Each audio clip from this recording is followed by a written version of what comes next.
अथ श्रीमहामृत्युञ्जय कवचम्। श्रीदेव्युवाच भगवन् सर्वधर्मज्ञ सृष्टिस्थितिलयात्मका मृत्युञ्जयस्य देवस्य कवचं मे प्रकाशय। श्री ईश्वर उवाच शृणु देवि प्रवक्ष्यामि कवचं सर्वसिद्धिदम् मार्कण्डेयोऽपि यद्धृत्वा चिरञ्जीवी व्यजायत तथैव सर्वदिक्पाला अमरात्वमवाप्नुयुः। कवचस्य ऋषिर्ब्रह्मा छन्दोनुष्टुबुधाहृतन् मृत्युञ्जयः समुद्दिष्टो देवता पार्वतीपतिः देहारोग्यदलायुष्ट्वे विनियोगः प्रकीर्तितः। ॐ त्र्यम्बकं मे शिरः पातु ललाटं मे यजामहे सुगन्धिं पातु हृदयं जठरं पुष्टिवर्धनं नाभिं उर्वारुकमिव पातु मां पार्वतीपतिः वन्दनादुरुयुग्मं मे पातु वामाङ्गशासनः मृत्योर्जानुयुगं पातु दक्षयज्ञविनाशनः जङ्घायुग्मं च मोक्षीय पातु मां चन्द्रशेखरः मामृताच्च पदद्वन्द्वं पातु सर्वेश्वरो हरः प्रसौ मे श्रीशिवः पातु नीलकण्ठश्च पार्श्वयोः ऊर्ध्वमेव सदा पातु सोमसूर्याग्निलोचनः अधः पातु सदा शम्भुः सर्वापद्विनिवारणः वारुण्यामर्धनारीशो वायव्यां पातु शङ्करः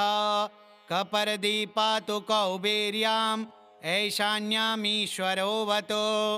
ईशानः सलिले पायद् अघोरः पातु कानने अन्तरिक्षे वामदेवः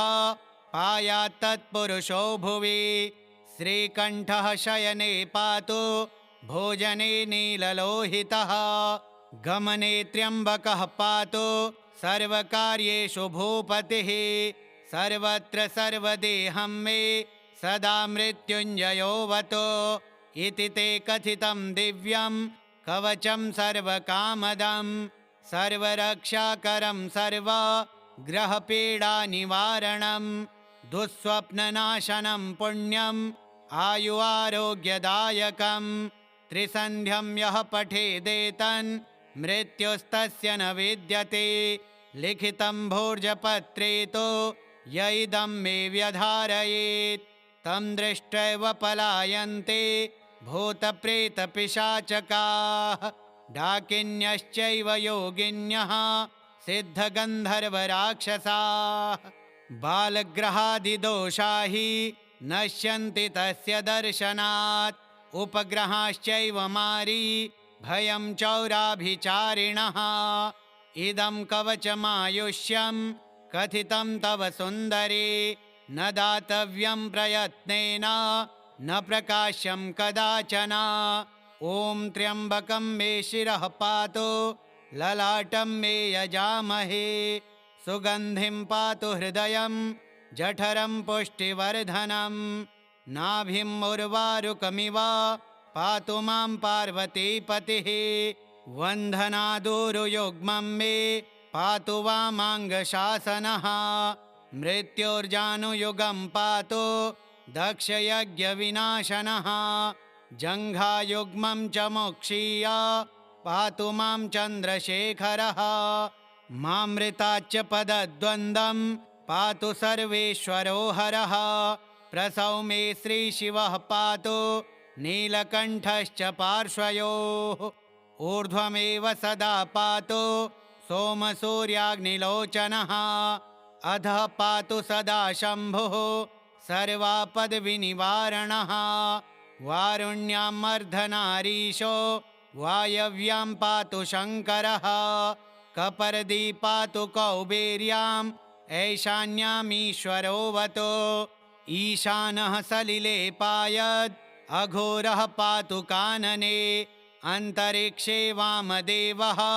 पायात्तत्पुरुषो भुवि श्रीकण्ठः शयने पातु भोजने नीललोहितः गमने त्र्यम्बकः पातु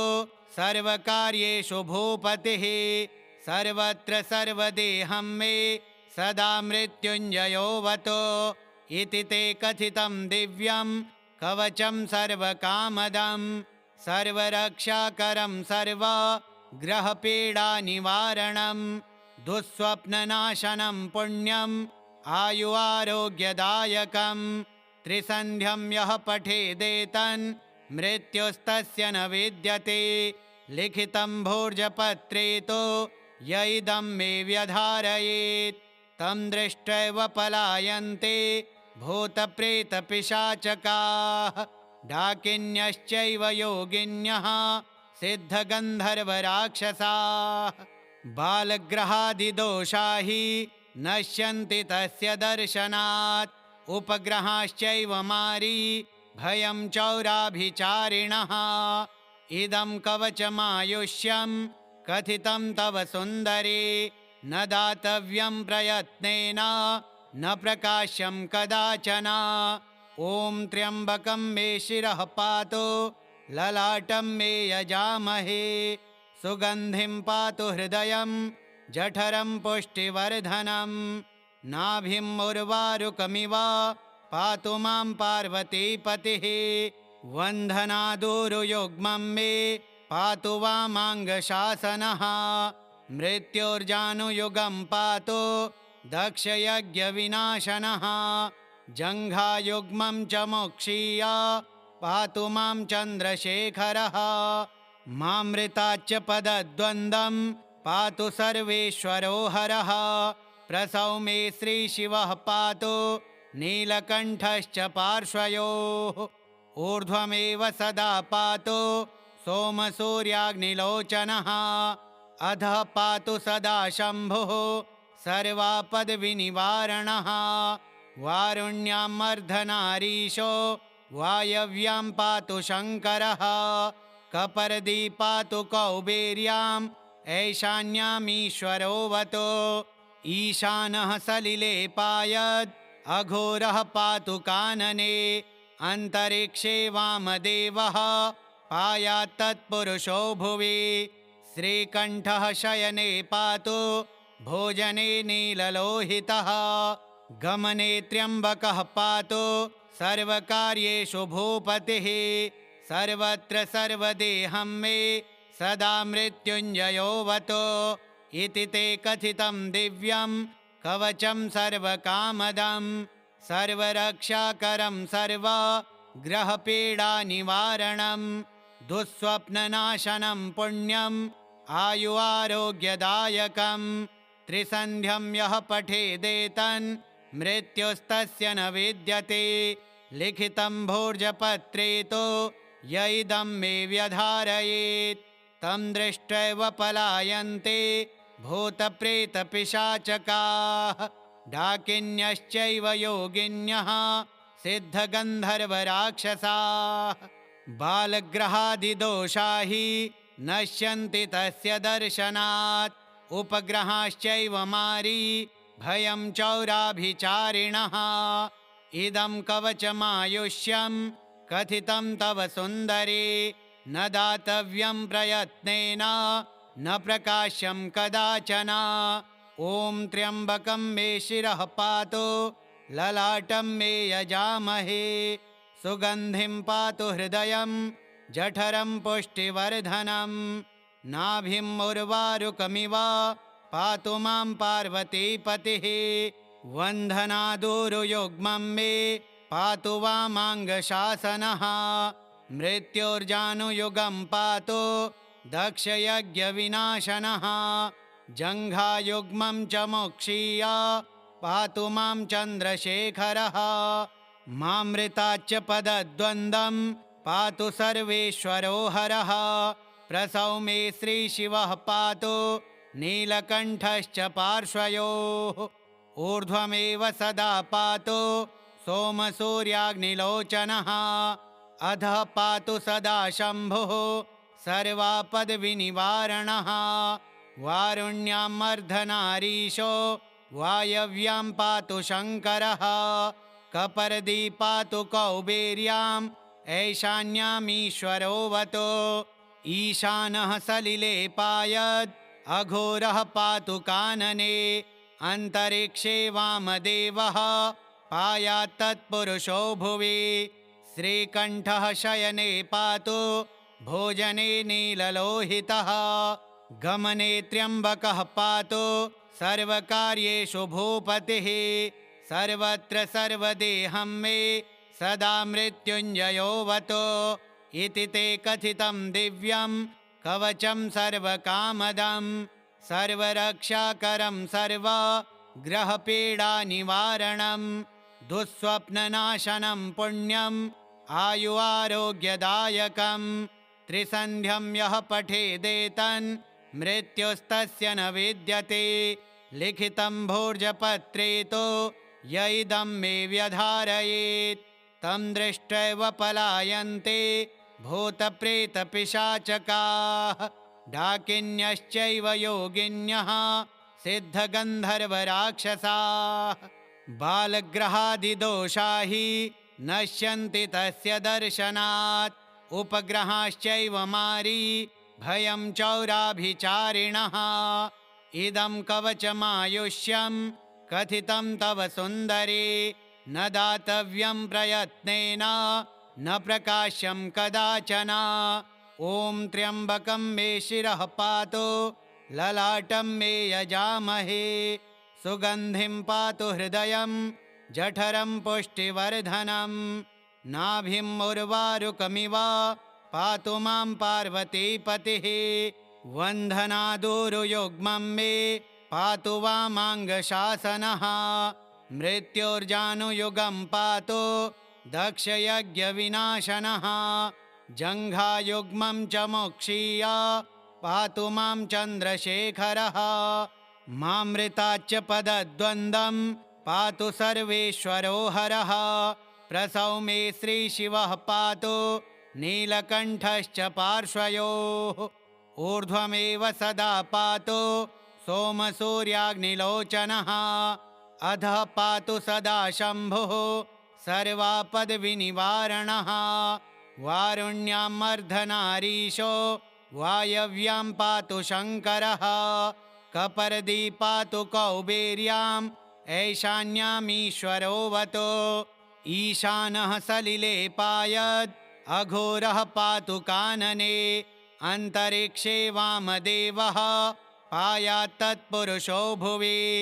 श्रीकण्ठः शयने पातु भोजने नीललोहितः गमने त्र्यम्बकः पातु सर्वकार्येषु भूपतिः सर्वत्र सर्वदेहं मे सदा मृत्युञ्जयोऽवतो इति ते कथितं दिव्यं कवचं सर्वकामदं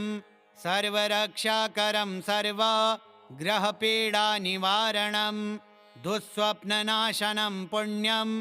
आयु आरोग्यदायकं त्रिसन्ध्यं यः पठेदेतन् मृत्युस्तस्य न विद्यते लिखितं भोर्जपत्रे तु य इदं मे व्यधारयेत् तं दृष्ट्वैव पलायन्ते भूतप्रेतपिशाचकाः डाकिन्यश्चैव योगिन्यः सिद्धगन्धर्वराक्षसाः बालग्रहादिदोषा हि नश्यन्ति तस्य दर्शनात् उपग्रहाश्चैव मारी भयं चौराभिचारिणः इदं कवचमायुष्यं कथितं तव सुन्दरे न दातव्यं प्रयत्नेन न प्रकाश्यं कदाचन ॐ त्र्यम्बकं मे शिरः पातु ललाटं मे यजामहे सुगन्धिं पातु हृदयं जठरं पुष्टिवर्धनं नाभिं उर्वारुकमिव पातु मां पार्वतीपतिः वन्धनादूरुयुग्मं मे पातु वामाङ्गशासनः मृत्योर्जानुयुगं पातु दक्षयज्ञविनाशनः जङ्घायुग्मं च मोक्षीय पातु मां चन्द्रशेखरः मामृताच्च पदद्वन्द्वं पातु सर्वेश्वरो हरः प्रसौ मे श्रीशिवः पातु नीलकण्ठश्च पार्श्वयोः ऊर्ध्वमेव सदा पातु सोमसूर्याग्निलोचनः अधः पातु सदा शम्भुः सर्वापद्विनिवारणः वारुण्यां मर्धनारीशो वायव्यां पातु शङ्करः कपर्दी पातु कौबेर्याम् ऐशान्यामीश्वरोऽवतो ईशानः सलिले पायद् अघोरः पातु कानने अन्तरिक्षे वामदेवः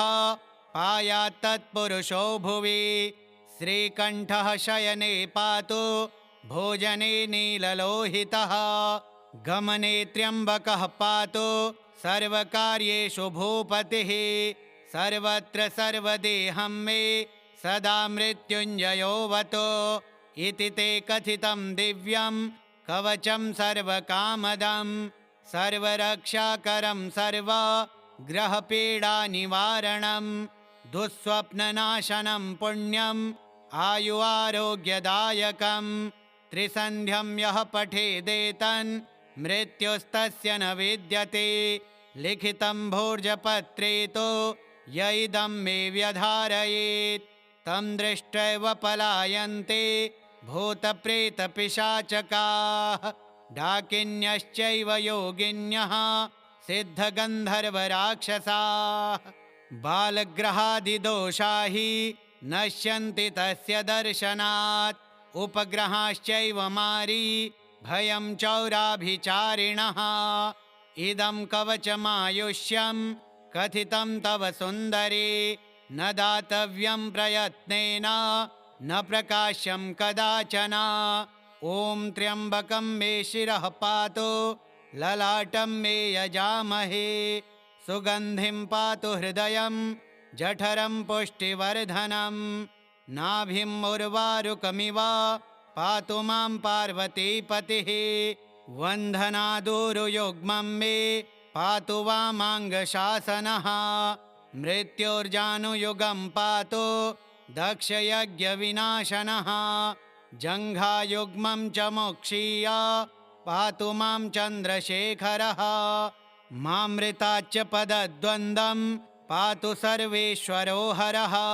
प्रसौ मे श्रीशिवः पातु नीलकण्ठश्च पार्श्वयोः ऊर्ध्वमेव सदा पातु सोमसूर्याग्निलोचनः अधः पातु सदा शम्भुः सर्वापद्विनिवारणः वारुण्यां मर्धनारीशो वायव्यां पातु शङ्करः कपर्दी पातु कौबेर्याम् ऐशान्यामीश्वरोऽवतो ईशानः सलिले पायद् अघोरः पातु कानने अन्तरिक्षे वामदेवः पायात्तत्पुरुषो भुवि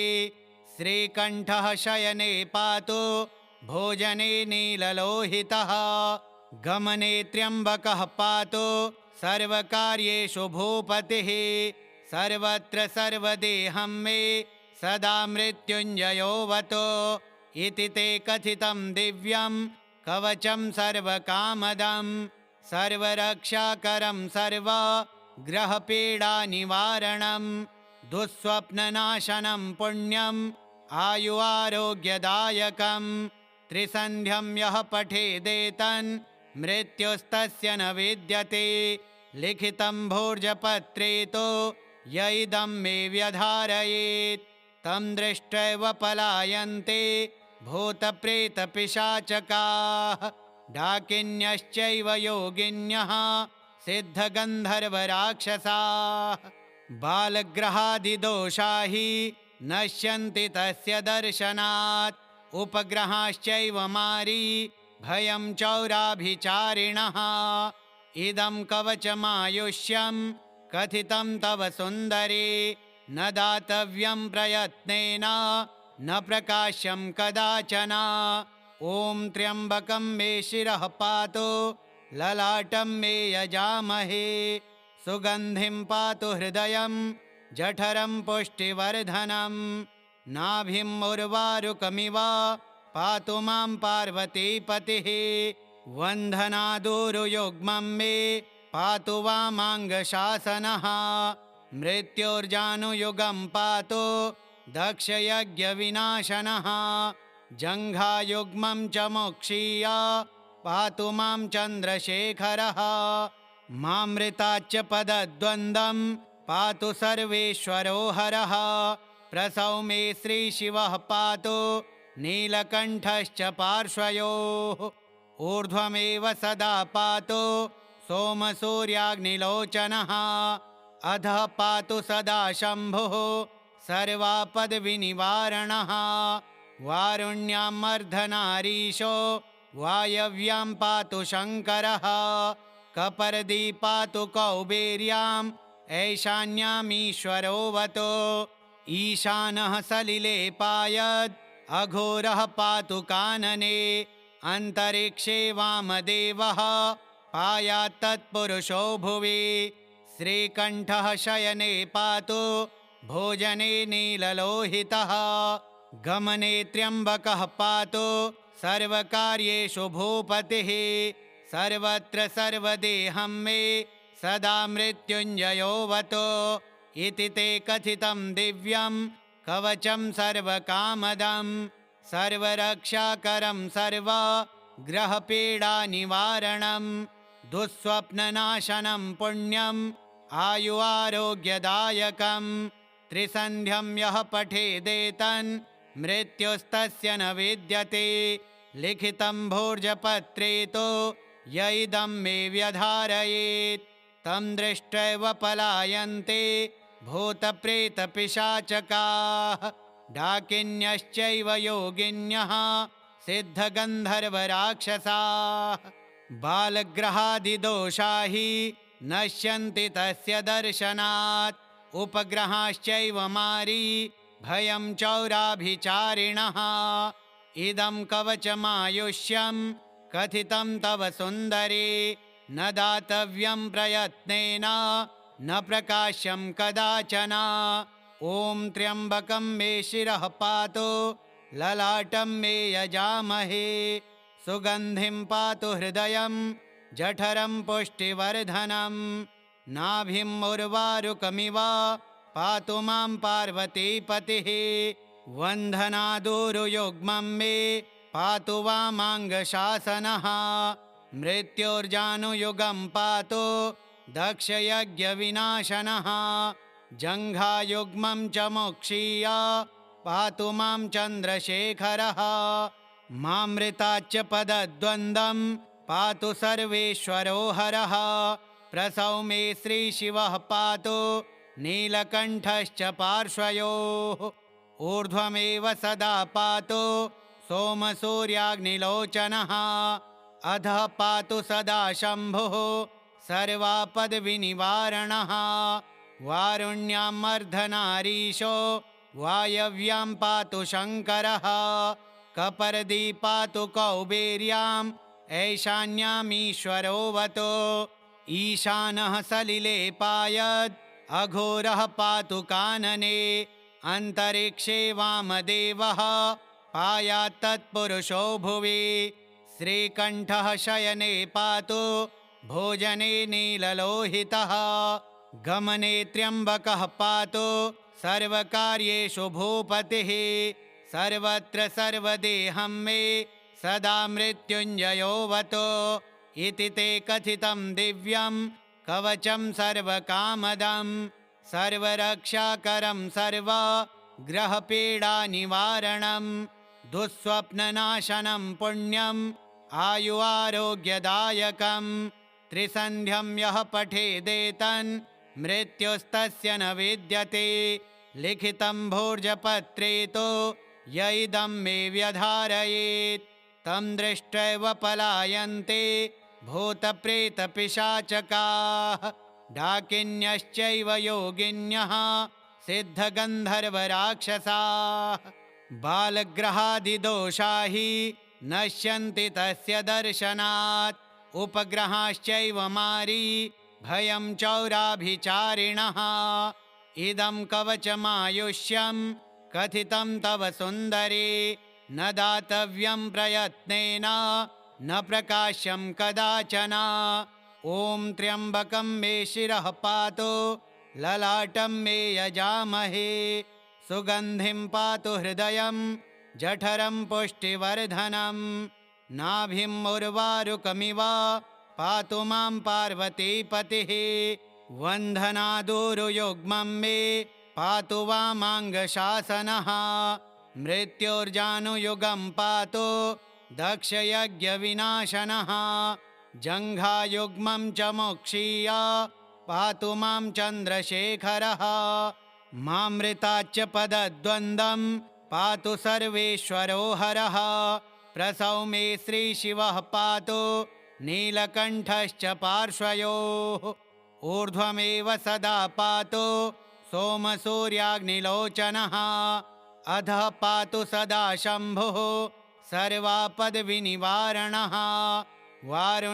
वारुण्यामर्धनारीशो वायव्यां पातु शङ्करः कपर्दी पातु कौबेर्याम् ऐशान्यामीश्वरोऽवतो ईशानः सलिले पायद् अघोरः पातु कानने अन्तरिक्षे वामदेवः पायात्तत्पुरुषो भुवि श्रीकण्ठः शयने पातु भोजने नीललोहितः गमने त्र्यम्बकः पातु सर्वकार्येषु भूपतिः सर्वत्र सर्वदेहं मे सदा मृत्युञ्जयोऽवतो इति ते कथितं दिव्यं कवचं सर्वकामदं सर्वरक्षाकरं सर्वग्रहपीडानिवारणं दुःस्वप्ननाशनं पुण्यम् आयु आरोग्यदायकं त्रिसन्ध्यं यः पठेदेतन् मृत्युस्तस्य न विद्यते लिखितं भोर्जपत्रे तु य इदं मे व्यधारयेत् तं दृष्ट्वैव पलायन्ते भूतप्रेतपिशाचकाः डाकिन्यश्चैव योगिन्यः सिद्धगन्धर्वराक्षसाः बालग्रहादिदोषा हि नश्यन्ति तस्य दर्शनात् उपग्रहाश्चैव मारी भयं चौराभिचारिणः इदं कवचमायुष्यं कथितं तव सुन्दरी न दातव्यं प्रयत्नेन न प्रकाश्यं कदाचन ॐ त्र्यम्बकं मे शिरः पातु ललाटं मे यजामहे सुगन्धिं पातु हृदयं जठरं पुष्टिवर्धनं नाभिं उर्वारुकमिव पातु मां पार्वतीपतिः वन्दनादुरुयुग्मं मे पातु वामाङ्गशासनः मृत्योर्जानुयुगं पातु दक्षयज्ञविनाशनः जङ्घायुग्मं च मोक्षीय पातु मां चन्द्रशेखरः मामृताच्च पदद्वन्द्वं पातु सर्वेश्वरो हरः प्रसौ मे श्रीशिवः पातु नीलकण्ठश्च पार्श्वयोः ऊर्ध्वमेव सदा पातु सोमसूर्याग्निलोचनः अधः पातु सदा शम्भुः सर्वापद्विनिवारणः वारुण्यामर्धनारीशो वायव्यां पातु शङ्करः कपर्दी पातु कौबेर्याम् ऐशान्यामीश्वरोऽवतो ईशानः सलिले पायद् अघोरः पातु कानने अन्तरिक्षे वामदेवः पायात्तत्पुरुषो भुवि श्रीकण्ठः शयने पातु भोजने नीललोहितः गमने त्र्यम्बकः पातु सर्वकार्येषु भूपतिः सर्वत्र सर्वदेहं मे सदा मृत्युञ्जयोऽवतो इति ते कथितं दिव्यं कवचं सर्वकामदं सर्वरक्षाकरं सर्वग्रहपीडानिवारणं दुःस्वप्ननाशनं पुण्यम् आयु आरोग्यदायकं त्रिसन्ध्यं यः पठेदेतन् मृत्युस्तस्य न विद्यते लिखितं भोर्जपत्रे तु य इदं मे व्यधारयेत् तं दृष्ट्वैव पलायन्ते भूतप्रेतपिशाचकाः डाकिन्यश्चैव योगिन्यः सिद्धगन्धर्वराक्षसाः बालग्रहादिदोषा हि नश्यन्ति तस्य दर्शनात् उपग्रहाश्चैव मारी भयं चौराभिचारिणः इदं कवचमायुष्यं कथितं तव सुन्दरे न दातव्यं प्रयत्नेन न प्रकाश्यं कदाचन श्रीमहामृत्युञ्जय कवचं श्रीमहामृत्युञ्जयार्पणमस्तु। अथ श्रीशिवमङ्गलाष्टकम्। भवाय चन्द्रचूडाय निर्गुणाय महात्मने कालकालाय रुद्राय नीलग्रीवाय मङ्गलम् वृषारूढाय भीमाय व्याघ्रचर्माम्बराय च पशूनां पतये तुभ्यं गौरीकान्ताय मङ्गलम् भस्मोद्धूलितदेहाय व्यालयज्ञोपवीतिने रुद्राक्षमालाभूषाय व्योमकेशाय मङ्गलम् सूर्यचन्द्राग्निनेत्राय नमः कैलासवासिने सच्चिदानन्दरूपाय प्रमथेशाय मङ्गलम् मृत्युञ्जयाय साम्बाय सृष्टिस्थित्यन्तकारिणे त्र्यम्बकाय सुशान्ताय त्रिलोकेशाय मङ्गलम् गङ्गाधराय सोमाय नमो हरिहरात्मने उग्राय त्रिपुरघ्नाय वामदेवाय मङ्गलम् सद्योजाताय शर्वाय दिव्यज्ञानप्रदायिने ईशानाय नमस्तुभ्यं पञ्चवक्त्राय मङ्गलम् सदाशिवस्वरूपाय नमस्तत्पुरुषाय च अघोराय च घोराय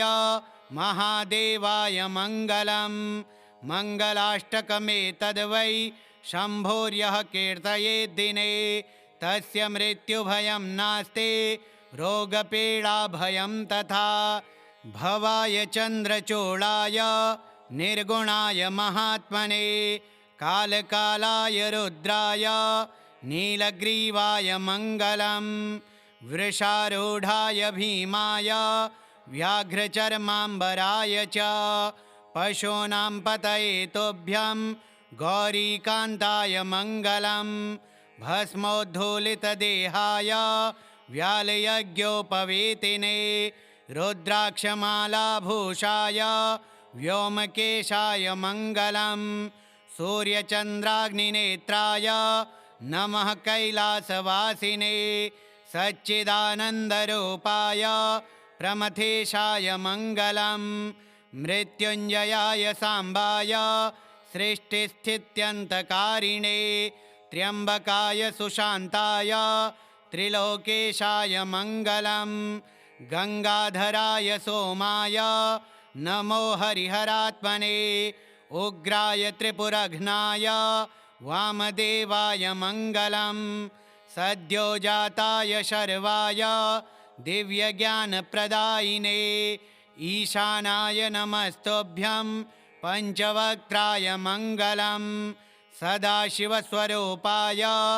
नमस्तत्पुरुषाय च अघोराय च घोराय महादेवाय मङ्गलम्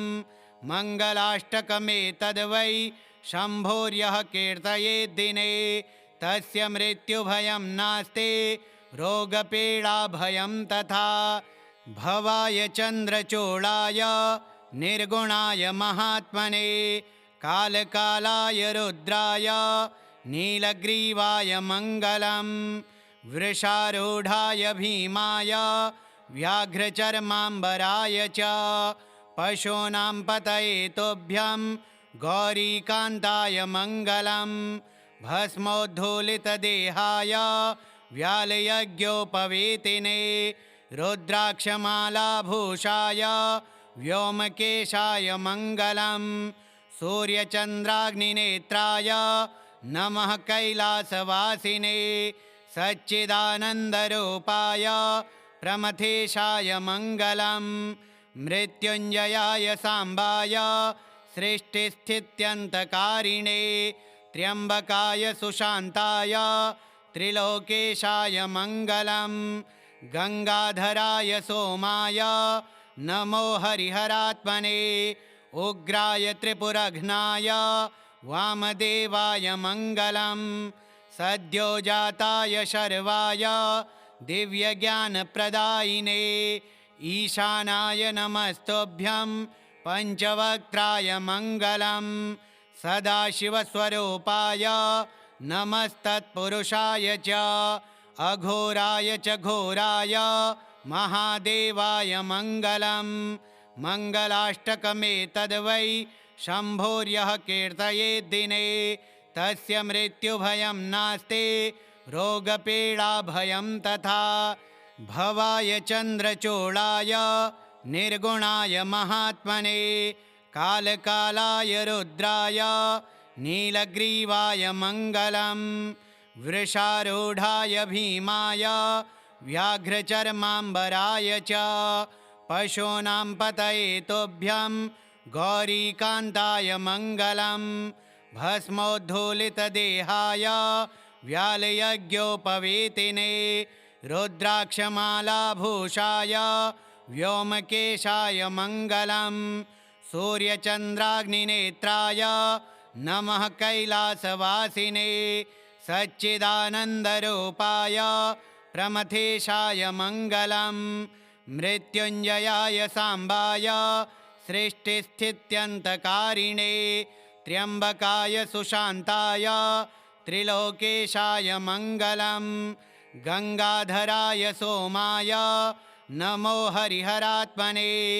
उग्राय त्रिपुरघ्नाय वामदेवाय मङ्गलं सद्योजाताय शर्वाय दिव्यज्ञानप्रदायिने ईशानाय नमस्तुभ्यं पञ्चवक्त्राय मङ्गलं सदाशिवस्वरूपाय नमस्तत्पुरुषाय च अघोराय च घोराय महादेवाय मङ्गलं मङ्गलाष्टकमेतद्वै शम्भोर्यः कीर्तयेद्दिने तस्य मृत्युभयं नास्ति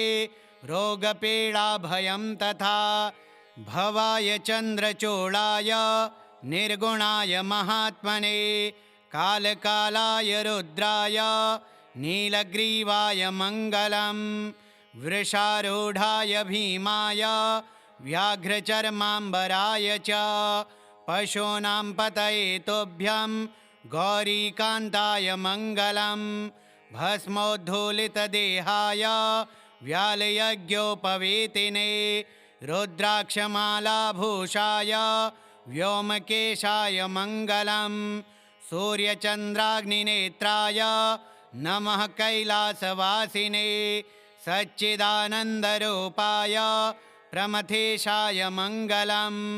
मृत्युञ्जयाय साम्बाय सृष्टिस्थित्यन्तकारिणे त्र्यम्बकाय सुशान्ताय त्रिलोकेशाय मङ्गलं गङ्गाधराय सोमाय नमो हरिहरात्मने उग्राय त्रिपुरघ्नाय वामदेवाय मङ्गलं सद्योजाताय शर्वाय दिव्यज्ञानप्रदायिने ईशानाय नमस्तुभ्यं पञ्चवक्त्राय मङ्गलं सदाशिवस्वरूपाय नमस्तत्पुरुषाय च अघोराय च घोराय महादेवाय मङ्गलं मङ्गलाष्टकमेतद्वै शम्भोर्यः कीर्तयेद्दिने तस्य मृत्युभयं नास्ति रोगपीडाभयं तथा भवाय चन्द्रचूडाय निर्गुणाय महात्मने कालकालाय रुद्राय नीलग्रीवाय मङ्गलं वृषारूढाय भीमाय व्याघ्रचर्माम्बराय च पशूनां पतये तुभ्यं गौरीकान्ताय मङ्गलं भस्मोद्धूलितदेहाय व्यालयज्ञोपवीतिने रुद्राक्षमालाभूषाय व्योमकेशाय मङ्गलं सूर्यचन्द्राग्निनेत्राय नमः कैलासवासिने सच्चिदानन्दरूपाय प्रमथेशाय मङ्गलं मृत्युञ्जयाय साम्बाय सृष्टिस्थित्यन्तकारिणे त्र्यम्बकाय सुशान्ताय त्रिलोकेशाय मङ्गलम् गङ्गाधराय सोमाय नमो हरिहरात्मने उग्राय त्रिपुरघ्नाय वामदेवाय मङ्गलम् सद्योजाताय शर्वाय दिव्यज्ञानप्रदायिने ईशानाय नमस्तुभ्यं पञ्चवक्त्राय मङ्गलम् सदाशिवस्वरूपाय नमस्तत्पुरुषाय च अघोराय च घोराय महादेवाय मङ्गलम् मङ्गलाष्टकमेतद्वै शम्भोर्यः कीर्तयेद्दिने तस्य मृत्युभयं नास्ति रोगपीडाभयं तथा भवाय चन्द्रचूडाय निर्गुणाय महात्मने कालकालाय रुद्राय नीलग्रीवाय मङ्गलम् वृषारूढाय भीमाय व्याघ्रचर्माम्बराय च पशूनां पतये तुभ्यं गौरीकान्ताय मङ्गलम् भस्मोद्धूलितदेहाय व्यालयज्ञोपवीतिने रुद्राक्षमालाभूषाय व्योमकेशाय मङ्गलम् सूर्यचन्द्राग्निनेत्राय नमः कैलासवासिने सच्चिदानन्दरूपाय प्रमथेशाय मङ्गलम् मृत्युञ्जयाय साम्बाय सृष्टिस्थित्यन्तकारिणे त्र्यम्बकाय सुशान्ताय त्रिलोकेशाय मङ्गलम् गङ्गाधराय सोमाय नमो हरिहरात्मने उग्राय त्रिपुरघ्नाय वामदेवाय मङ्गलम् सद्योजाताय शर्वाय दिव्यज्ञानप्रदायिने ईशानाय नमस्तुभ्यं पञ्चवक्त्राय मङ्गलम् सदाशिवस्वरूपाय नमस्तत्पुरुषाय च अघोराय च घोराय महादेवाय मङ्गलम् मङ्गलाष्टकमेतद्वै शम्भोर्यः कीर्तयेद्दिने तस्य मृत्युभयं नास्ति रोगपीडाभयं तथा भवाय चन्द्रचूडाय निर्गुणाय महात्मने कालकालाय रुद्राय नीलग्रीवाय मङ्गलम् वृषारूढाय भीमाय व्याघ्रचर्माम्बराय च पशूनां पतये तुभ्यं गौरीकान्ताय मङ्गलम् भस्मोद्धूलितदेहाय व्यालयज्ञोपवीतिने रुद्राक्षमालाभूषाय व्योमकेशाय मङ्गलम् सूर्यचन्द्राग्निनेत्राय नमः कैलासवासिने सच्चिदानन्दरूपाय प्रमथेशाय मङ्गलम् मृत्युञ्जयाय साम्बाय सृष्टिस्थित्यन्तकारिणे त्र्यम्बकाय सुशान्ताय त्रिलोकेशाय मङ्गलम् गङ्गाधराय सोमाय नमो हरिहरात्मने उग्राय त्रिपुरघ्नाय वामदेवाय मङ्गलम् सद्योजाताय शर्वाय दिव्यज्ञानप्रदायिने ईशानाय नमस्तुभ्यं पञ्चवक्त्राय मङ्गलम् सदाशिवस्वरूपाय नमस्तत्पुरुषाय च अघोराय च घोराय महादेवाय मङ्गलम् मङ्गलाष्टकमेतद्वै शम्भोर्यः कीर्तयेद्दिने तस्य मृत्युभयं नास्ति रोगपीडाभयं तथा भवाय चन्द्रचूडाय निर्गुणाय महात्मने कालकालाय रुद्राय नीलग्रीवाय मङ्गलम् वृषारूढाय भीमाय व्याघ्रचर्माम्बराय च पशूनां पतये तुभ्यं गौरीकान्ताय मङ्गलम् भस्मोद्धूलितदेहाय व्यालयज्ञोपवीतिने रुद्राक्षमालाभूषाय व्योमकेशाय मङ्गलम् सूर्यचन्द्राग्निनेत्राय नमः कैलासवासिने सच्चिदानन्दरूपाय प्रमथेशाय मङ्गलं मृत्युञ्जयाय साम्बाय सृष्टिस्थित्यन्तकारिणे त्र्यम्बकाय सुशान्ताय त्रिलोकेशाय मङ्गलं गङ्गाधराय सोमाय नमो हरिहरात्मने उग्राय त्रिपुरघ्नाय वामदेवाय मङ्गलं सद्योजाताय शर्वाय दिव्यज्ञानप्रदायिने ईशानाय नमस्तुभ्यं पञ्चवक्त्राय मङ्गलं सदाशिवस्वरूपाय नमस्तत्पुरुषाय च अघोराय च घोराय महादेवाय मङ्गलं मङ्गलाष्टकमेतद्वै शम्भोर्यः कीर्तयेद्दिने तस्य मृत्युभयं नास्ति रोगपीडाभयं तथा भवाय चन्द्रचूडाय निर्गुणाय महात्मने कालकालाय रुद्राय नीलग्रीवाय मङ्गलं वृषारूढाय भीमाय व्याघ्रचर्माम्बराय च पशूनां पतये तुभ्यं गौरीकान्ताय मङ्गलं भस्मोद्धूलितदेहाय व्यालयज्ञोपवीतिने रुद्राक्षमालाभूषाय व्योमकेशाय मङ्गलं सूर्यचन्द्राग्निनेत्राय नमः कैलासवासिने सच्चिदानन्दरूपाय प्रमथेशाय मङ्गलं मृत्युञ्जयाय साम्बाय सृष्टिस्थित्यन्तकारिणे त्र्यम्बकाय सुशान्ताय त्रिलोकेशाय मङ्गलं गङ्गाधराय सोमाय नमो हरिहरात्मने उग्राय त्रिपुरघ्नाय वामदेवाय मङ्गलं सद्योजाताय शर्वाय दिव्यज्ञानप्रदायिने ईशानाय नमस्तुभ्यं पञ्चवक्त्राय मङ्गलं सदाशिवस्वरूपाय नमस्तत्पुरुषाय च अघोराय च घोराय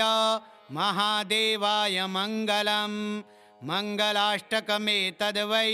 शम्भोर्यः कीर्तयेद्दिने तस्य मृत्युभयं नास्ति